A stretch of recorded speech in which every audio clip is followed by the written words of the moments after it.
I feel like I've spent the whole week with you because Me too. I've enjoyed. I mean, it's really Sorry.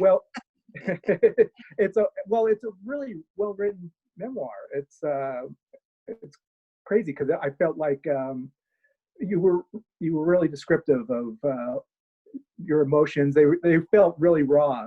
That's why I really enjoyed the book. It's just that you were extremely honest with what was going inside your head, which is amazing to me. In that this was 40 some odd years ago. Did you keep a diary, or what? How did you go back to those places, and what was that like? Well, the stuff from my adolescence, which the book goes from 1970 to 1990. I like people to know it's not the history of the Go-Gos. It encompasses my adolescence, getting infatuated with rock and roll, chasing and very determined to achieve success in the music business, moving to LA, then, getting in the Go-Gos, our rise, our really wonderful run of 4 or 5 years, and then what it felt like to lose it all. So I did have journals. I did have, not every day for years and years, but I had enough to give me some stuff. I filled in blanks with Filofax, like day planners, that I wrote down stuff by the day. I would stick my backstage pass in, and if I went to a show on that day. I had lots of press. The Go-Gos did tons of press, and I had it all. I had the internet was really helpful, and I'm also blessed with a really good memory. I made playlists year by year. What was I listening to? Okay, let's go. I'm 14 years old. It's 1973. What was on the radio? What movies were out? I made a playlist for every year and played it while I was writing, and it was amazing how the music could take me, just like people say to me all the time, oh, your music takes me back to this.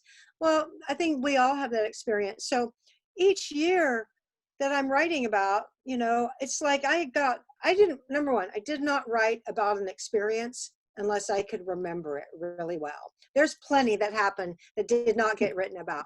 But if I had to remember it well, I had to be able to document it to the best of my ability, and I had to feel it. If I couldn't get the feelings onto the page, I knew that I would not have the book that I wanted to write. I wasn't trying to do this happened and then this happened and this. I wanted my readers to connect with me. I wanted me as a writer and my reader to be connected, for them to know what it felt like, because then I knew that I would have that connection. Because not everyone has been in a band that makes it to the #1 spot in the country. I wish everyone knew what that felt like, but everyone has known what it feels like to achieve something that you wanted, that you worked for. Everyone knows what it feels like to lose something that you've worked for and meant everything. Everyone knows what it feels like to have joy and exhilaration and to have their ego or their pride get in the way of themselves. Everyone has the same feelings. And I wanted to get on the map as a writer. I want to write more books. I want people to accept me. I want as a writer. I want that credibility. So I knew I had to be honest, raw, real, authentic, all of it. It had to be that to achieve those goals. And I'm from Texas. We don't mess around. We just face the hard stuff and do it. Not any offense to anyone not from Texas, and we certainly have more than our fair share of stupidity, but here in the great state. But anyway, sorry, I tend to ramble. I mean, not ramble, I'm coherent, but I tend to go off. You're like, okay, can we ask a question now? No, we love hearing the stories and what, how this came to be. And I just want to say, I want to make one comment about that. I loved, your style, your matter of fact style of writing, but with the emotion, but also the fact, and I think you had this at the end, that you were very clear in that these are your memories, and that other, band members, other friends of yours could have remembered these incidents differently than you. And I really appreciated that acknowledgement, because everybody has that, this, and I'm sure as you were putting it to paper that.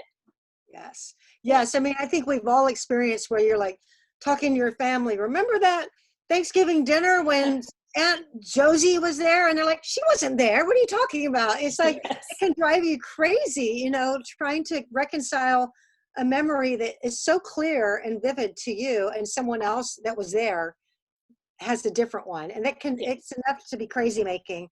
But yeah, so everyone knows what that's about. And I did have to make that disclaimer. But to the best of my ability, I documented everything.